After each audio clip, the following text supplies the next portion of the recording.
की जय। बोलिए सच्चे दरबार की जय। देखिए, पहले के राजा थे, वो गुरुमुख हुआ करते थे। उनके साथ में एक शक्ति होती थी। बीच में निगुड़े हो गए। कबीरा निगुड़ा ना मिले, पापी मिले हजार। वो तुम्हारे साथ एक शक्ति हो जाता है, वो शक्ति गुरु का है। गुरु की शक्ति होती है। तुम अकेले नहीं हो, तुम्हारे साथ वो शक्ति लगी हुई है। गुरुदेव मुझको देना सहारा, कहीं छूट जाए न दामन तुम्हारा।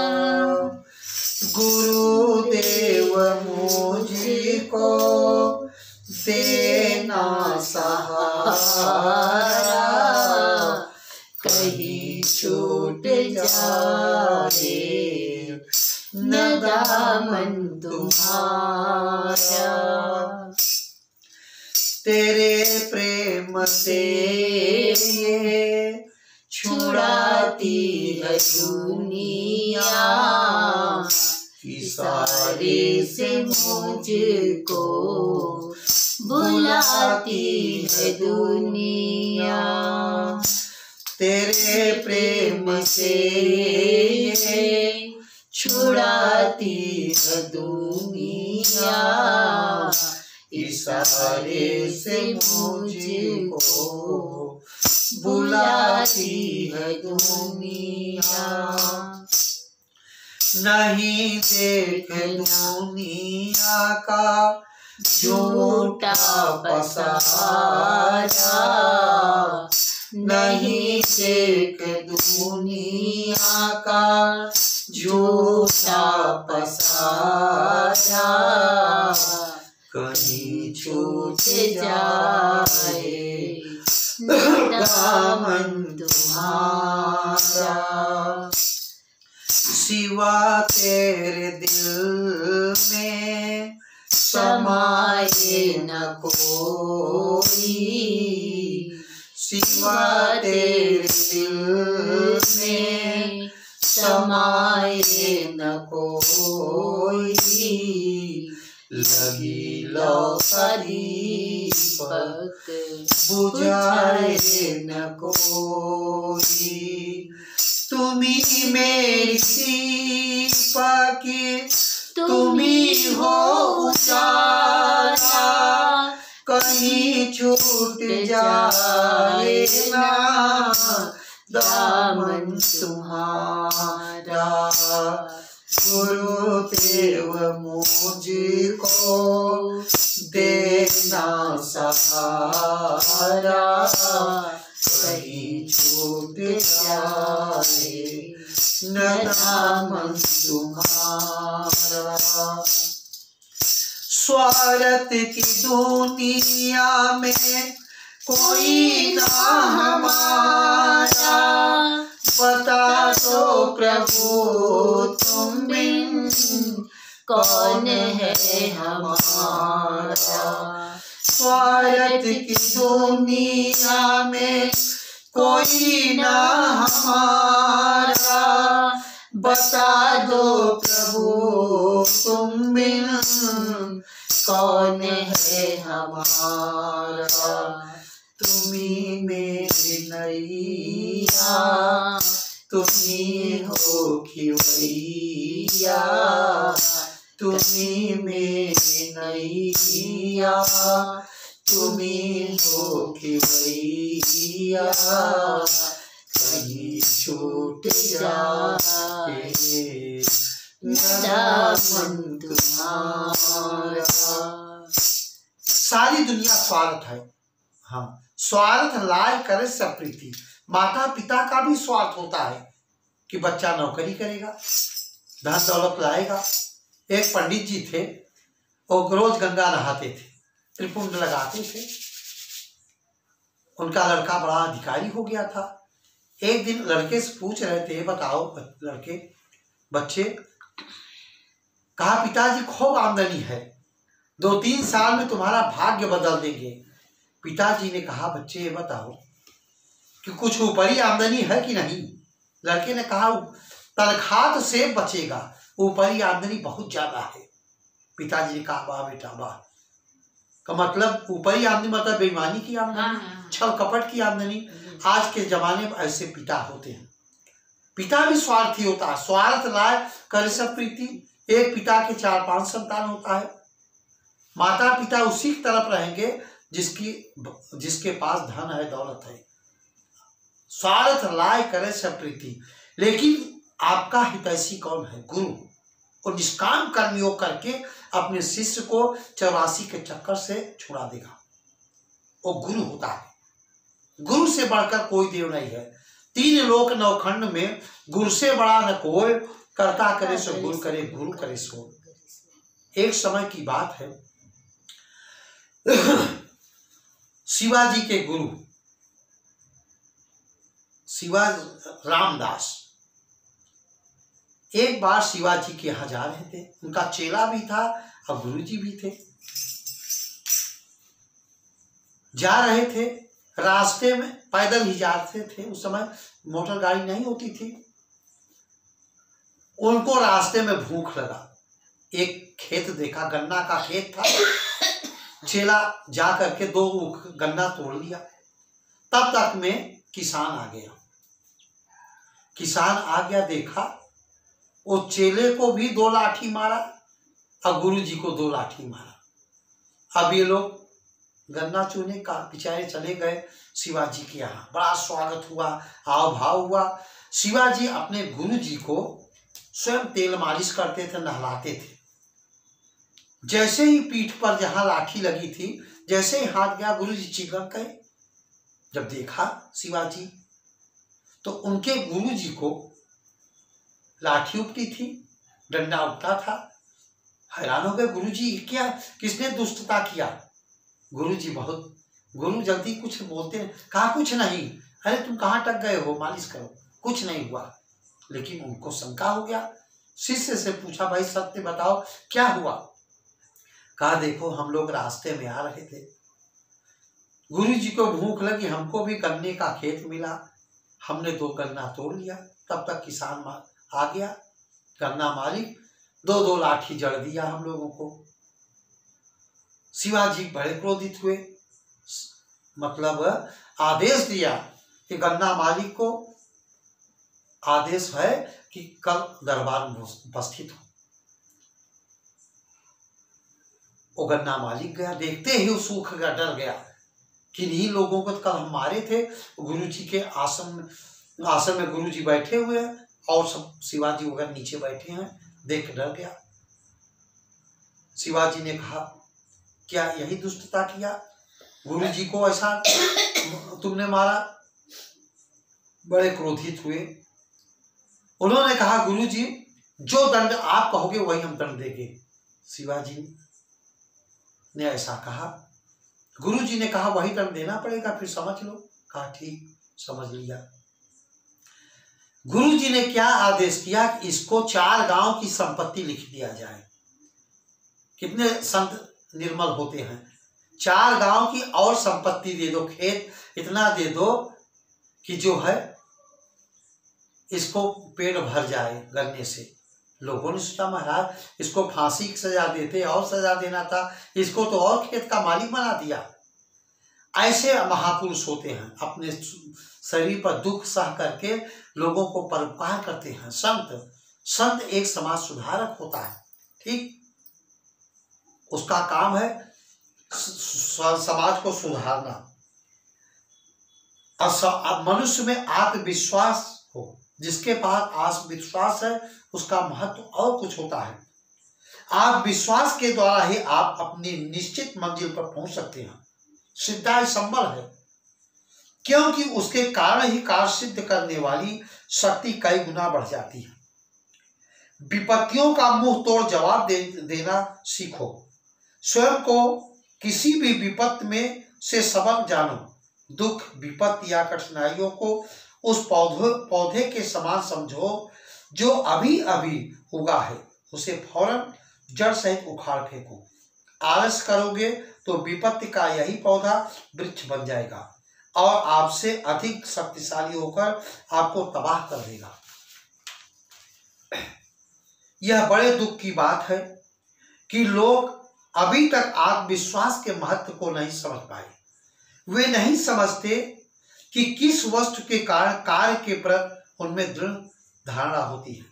क्या वे नहीं जानते कि किस पदार्थ के कारण उन्हें निराशा में भी आशा की झलक दिखाई देती है? वह कौन सी चीज है जिसके कारण आप घोर विपत्ति का सामना करते हैं और जिसके कारण आपको दुख में भी सुख का आभास होता रहता है? आपको आश्वासन देने वाली वह कौन सी शक्ति है कि जब आपके इष्ट मित्र आपका साथ छोड़ देते हैं और आप पैसे पैसे के लिए मोहताज हो जाते हैं, तब भी आपके हृदय में आशा की दीप जलाए रखती है? इन सब बातों का एक ही उत्तर है और वह उत्तर है आत्मविश्वास। जब सभी साथ छोड़ जाते हैं तो व्यक्ति का आत्मविश्वास ही उसके साथ होता है।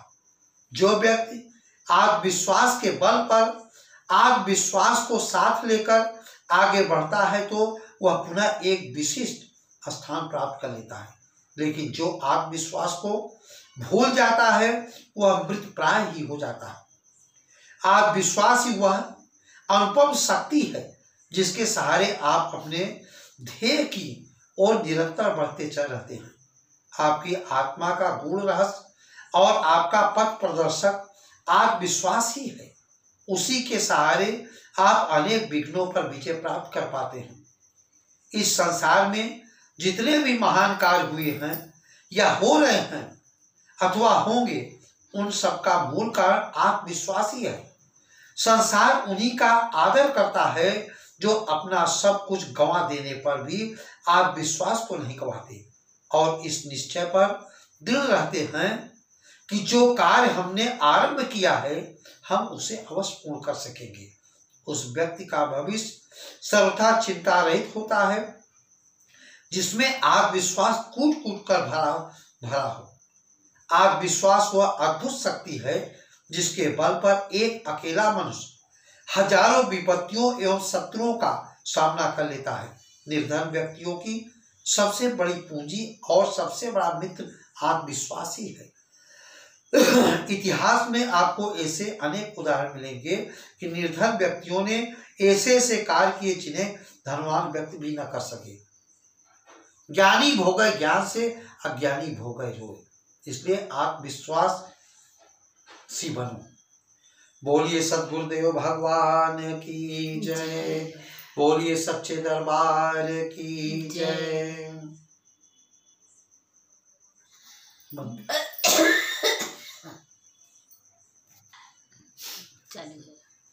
ये तुम्हारी शरीर एक पवित्र मंदिर है।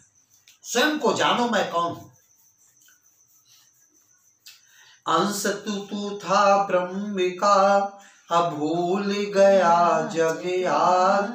अब जान ले अपने आप को, प्रभु मिल जाए यार।